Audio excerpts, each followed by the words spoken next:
welcome to Kima's Never Seen It. I'm Kima, and today the movie we're going to be talking about is Final Destination 1. Disclaimer, if you've never been here before, basically what I do is watch movies that I've never seen before, which is all movies ever, and I talk about them. So if you also have never seen these movies, here's a big spoiler alert, because I'm going to be talking about them. And before we get into the movie and what I have to say, let's see what this movie's about based on the DVD cover summary. Alex Browning is embarking on a trip to Paris. Alex experiences a premonition. He sees the plane explode moments after leaving the ground. After Alex insists that everyone get off the plane, and 7 people, including Alex, are forced to disembark.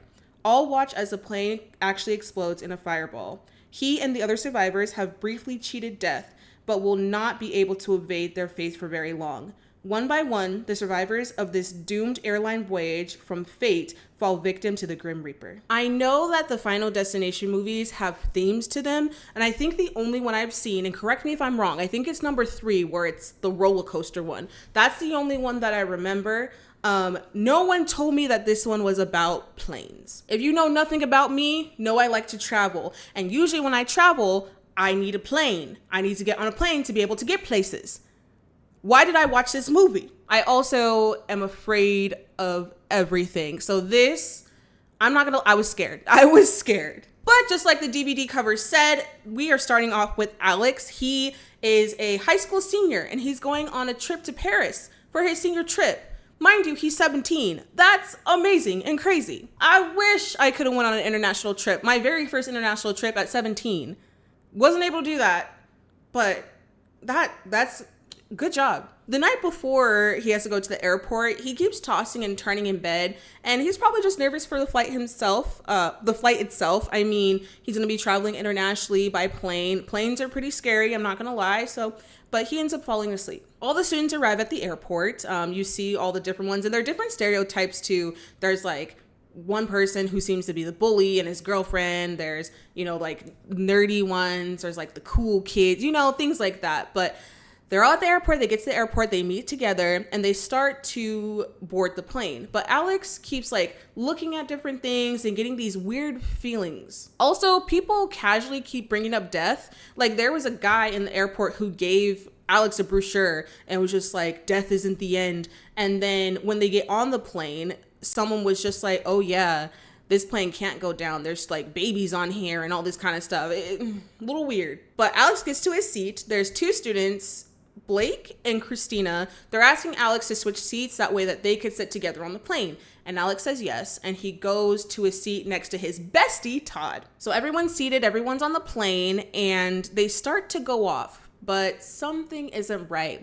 There's a bunch of turbulence and people are getting scared because there's a lot of rocking back and forth. But it does go away, with liftoff and everything. Sometimes there is a little shaky and, a little stomach clenching moment, but it goes away. Until boom, it goes wrong. The plane keeps rocking. There's this really bad turbulence.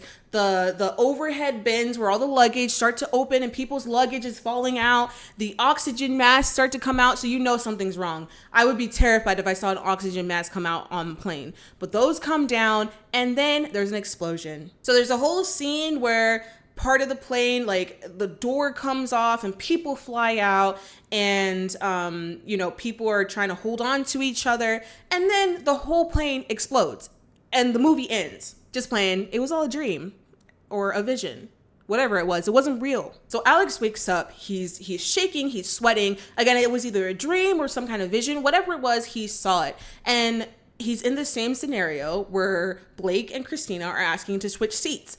Deja vu, but very scary. He runs out of the seat. He goes to sit next to Todd, and everything that happened in his vision dream is happening again, and he's freaking out. So much so that he gets the attention of the flight attendants, and he's just like, this plane's about to explode. I need to get out of here. So Alex is yelling, tell everyone, get off the plane. It's going to explode. The flight attendants are telling him, calm down. If you don't, we're going to have to take you off the plane. And he's just like, I'll just get off myself. I'm not going to stay on here. One of the students, Carter, he seems like the school bully or whatever he is, brings it upon himself to punch Alex.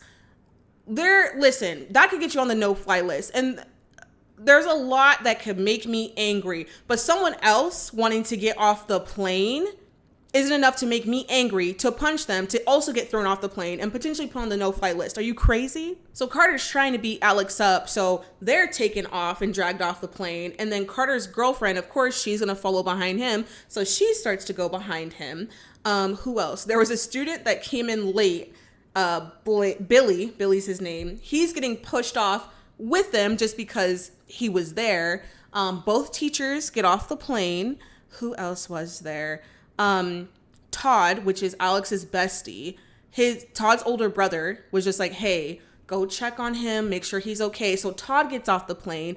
And then there's another girl, her name is Clear. She sees all the commotion from the background and she's just like, I'm gonna get off too. The pilot comes off the plane. He's just like, listen, none of y'all are getting back on here. You want to fight? You want to yell? You want to scream? No, none of y'all are getting back on. Valerie, which is one of the like teacher leads for this trip, she's just like, listen, we have a bunch of students on there. You know, the teachers, we need to get on there, at least one of us. And the pilot allows it. There's another teacher. He's like the French speaking teacher.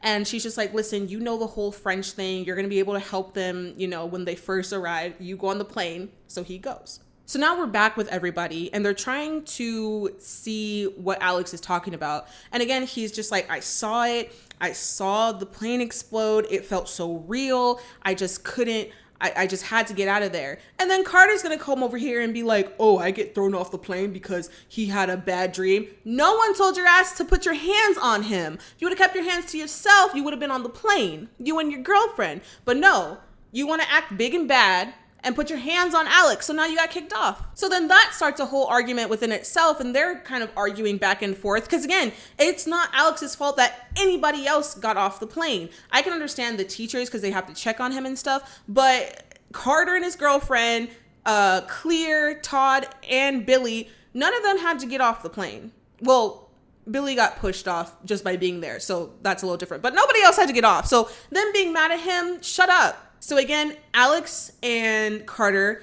are fighting, throwing hands in the airport. The guards are trying to separate them. And you know what happens when that's going on? Oh, shit!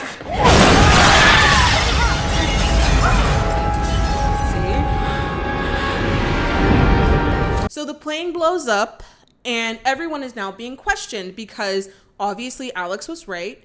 And now people are just like, how did you know? Like, how did you know? So they all get investigated basically by the FBI.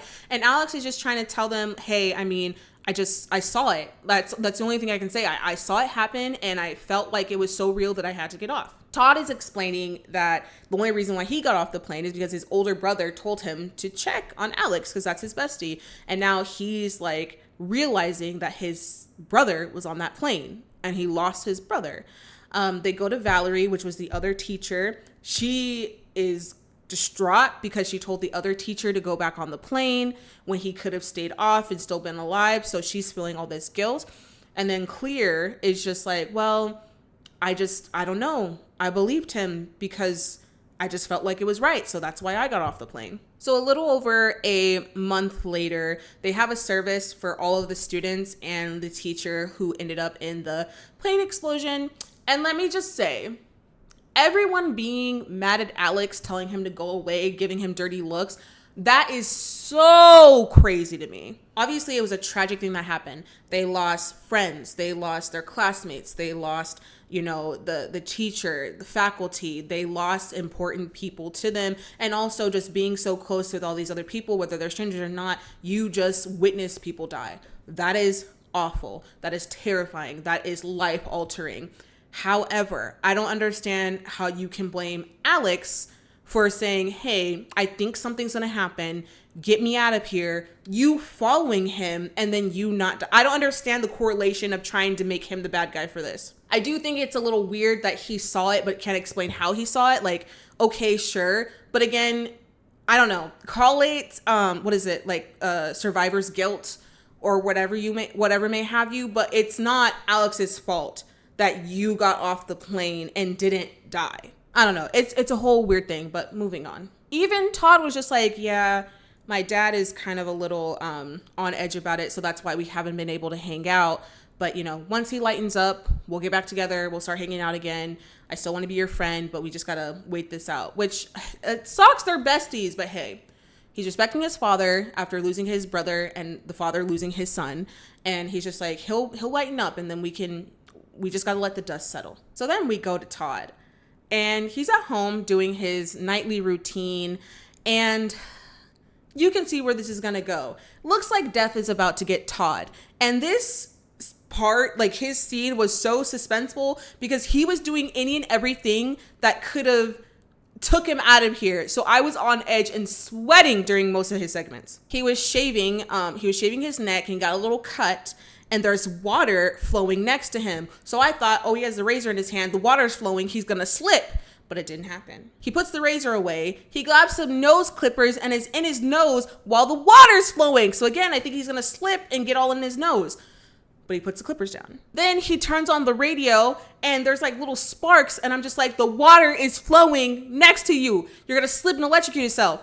But he took the plug out of the wall and he's fine. Meanwhile, Alex is at home. He's just doing whatever, reading the newspaper, reading magazines and all this kind of stuff. And he throws a magazine at a window because there's a bird, and his magazine shreds in the fan.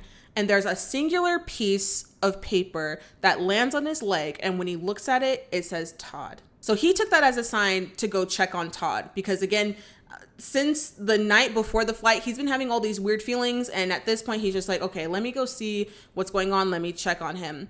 Back to Todd, he is taking some clothes out of the shower. Looks like they have a little clothesline in there. The water finally reaches him. He slips, he falls on the cord, and he ends up getting choked out in the shower. And after Todd dies, you know what happens to the water? It literally recedes all the way to the toilet like nothing ever happened. So if anything, it looked like he could have did it to himself, but he didn't. So Alex goes to Todd's house, but it's too late. There's already cops there, the coroner there and everything. He's just like, what's going on? The dad sees him and is just like, you see what you did? Because you made him feel so guilty about his brother and da-da-da-da-da. He did this to himself. And Alex is just like, we just had a conversation about meeting up again once you felt better. Why would he do this to himself if we just made this plan? And then the dad leaves. And the FBI is there and sees Alex. So they're just like, first the plane, now Todd? What's going on here? So then Alex goes to meet Clear the next day, and he just talking to her and just like, I have a feeling that this isn't going to end. Like, what if Todd was the first person in this cycle of whatever is going on? Clear doesn't really understand what he's trying to say, but again, she's kind of, trying to be on his side and believe him. And she's like, well, let's go to the coroner and see if we can find out what happened to Todd. So then they end up going and they meet Candyman. I don't think I've seen the Candyman movie. However, I do know that that actor played Candyman. So I was just like, oh, not Candyman being in here. But basically, he's letting them know that, no, Todd did not do this to himself. Because you evaded death from the plane, you messed up death's design. So now it's coming back to finish a job. I'll see you soon. Mind you, if someone told me, oh, I'll see you soon, the coroner man, the mortician, him, if he said, I'll see you soon, tears, crying immediately. I'd be so scared. So then Alex and Clear, they go to a coffee shop, and Alex is trying to mull it over, but he's losing himself. He's kind of going crazy, just trying to figure out what's going on. So as they're sitting outside of a coffee shop. As they're sitting there, Carter and his girlfriend drive by, and Carter sees him and takes it upon himself, because he has anger issues, to go back and be like, what's up, and confront him. Now, as he's doing that, Billy also is riding his bike. Carter almost hits him, so then Billy follows Carter. And Valerie, the teacher, she comes out of the coffee shop. So everyone is in the same place. Again, Carter is trying to fight Alex and blame him and be like, see, Valerie's moving, and she's moving because of you, because you did this, blah, blah, blah, blah, blah. And then the girlfriend, her name is Terry. I know I didn't say it before, I'm sorry. But the girlfriend, Terry, is just like, Carter, I'm sick of this. We all survived. We need to take life as it is and stop worrying so much and stop dwelling on it. If you want to keep doing this, be my guest, but I'm not going to watch you literally just reminisce on this all the time. I want to live. And as soon as she says that, she gets hit by a bus. So now Todd and Terry have both passed away. That night, the news comes on, and the news breaks about what happened to the plane, the Paris flight. And basically, there was a leak in something that caused a combustion in the plane, and it pinpointed all the points it would have led to before it finally exploded. So Alex takes a piece of paper and draws, each point that it would have hit, takes the list of where everybody was going to be sitting and compares it. Now he knows who's going to be next. So it turns out Valerie's going to be next. She's at home and she's packing because, again, she's going to be moving out of the city. She's been crying over this and she can't get over it. So she's like, maybe a fresh start somewhere else would be best for me.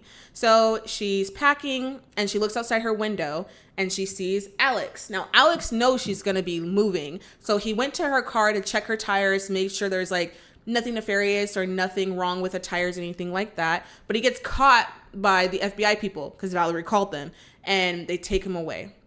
Valerie goes back inside to finish her packing and do all this stuff, and Death decides to play. So before we get back to Valerie, we're going to skip to Alex with the FBI people. They're again questioning him, trying to see what's up, see if he has anything to do with these deaths or whatever's going on. And he's just like, no, but I think I know what's going on. I think I know, the design of this whole thing. And as long as I'm here, I can't stop it. But I feel like I know how I can stop it. So then they let him free and we're back to Valerie. You promised me that no one else is going to die. No, I can't. As long as I'm in here, it's out of my control. I'm sorry. There's a whole montage of things that happened to her. Her computer has some water leaks on her computer. Her computer explodes. Glass goes everywhere. It gets in her body. Then there's some kind of gas that's on the floor that leads up to her gas stove. That explodes. And then she falls over and there is a knife that falls on her. And by the time Alex reaches her, it's too late. She's gone. Alex rushes out of the house. Billy happens to be just riding by, but Alex runs out the house because it's about to explode since the gas led to a gas stove. And now Billy is just like, what was that? So then after that, Billy, Carter, and Clear, they all meet at the little memoriam thing, and they have to go find Alex because Clear knows what Alex has been talking about, and she wants all of them together. That way they can, figure something out, how to stop this. So they find Alex. Alex tells them about the whole design thing, the order of what would happen on the plane, and that's when Carter finds out that he would be the next to go. So now he is kind of going off the rails, and he stops a car in front of a moving train. Now, everyone gets out of the car except for Carter because he feels like Billy Badass. And he's just like, oh, if it's my time, then whatever. But then he's just like, okay, I'm going to get out and get stuck. Luckily, Alex pulls him out the car and saves him before the train can hit him. So Carter was next, but because that happened, obviously he's not dead. But since it skipped Carter, Billy is next and he just dies right there. So now Alex has made a turn for the worst because he knows that Carter was skipped and it got Billy. And he thinks that he's the next in line to be hit by this design and doesn't realize that it actually is Clear. So move over to Clear. She's at home. The FBI people are outside her place and they want to give up where Alex is because, again, they think he has something behind this. He's doing something, but Clear won't give him up. Because she knows really what's going on and she doesn't want to give up her friend. And now it's her turn to be put into the design. So Alex realizes that he's not the one that's next. It's Clear, and he runs over to Clear's place to go and help her to try to stop this. Now, again, Death is doing its thing. It's playing around with Clear. There's a whole montage of just these power lines that were cut, and it's raining and things are the lightning is going crazy and she's running, she's jumping and stuff. It's a whole montage of stuff. She ends up in her car trying to back out. She hits the garage door to back out and get stuck. Alex sees her and is just like, listen, we know how to stop this. If it skips you and it gets me, everything will stop. So then he decides to grab one of the power cords. Clear, gets out of the car explodes, blows him away, done. But plot twist, he's still alive. And him, Carter, and Clear decide to go to Paris. So they get to have their Paris trip, which honestly is so cute. I'm glad that they were able to do it, and they felt strong enough to be able to go, and they're having a little toast, and Alex still can't let this design thing go. Just stay here, okay, Clear? Just stay here, right? See, it's true.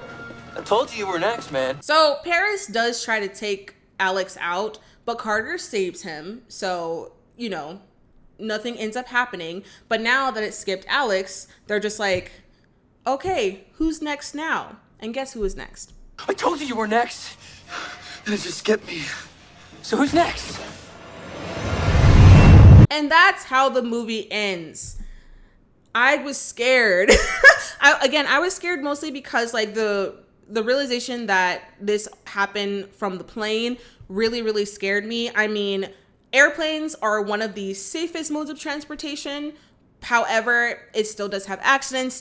Things still do happen. So I was terrified. I was scared, but it was just for personal reasons of traveling. The movie itself, it only had a couple points that got me, so it was all right. This movie got a 49% on Rotten Tomatoes.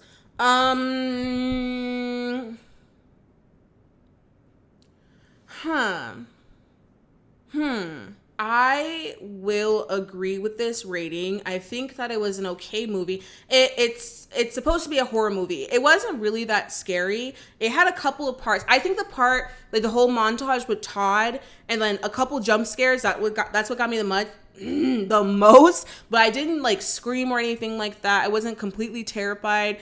I think I was more terrified of the fact that this happened on a plane and putting myself in there personally because I travel.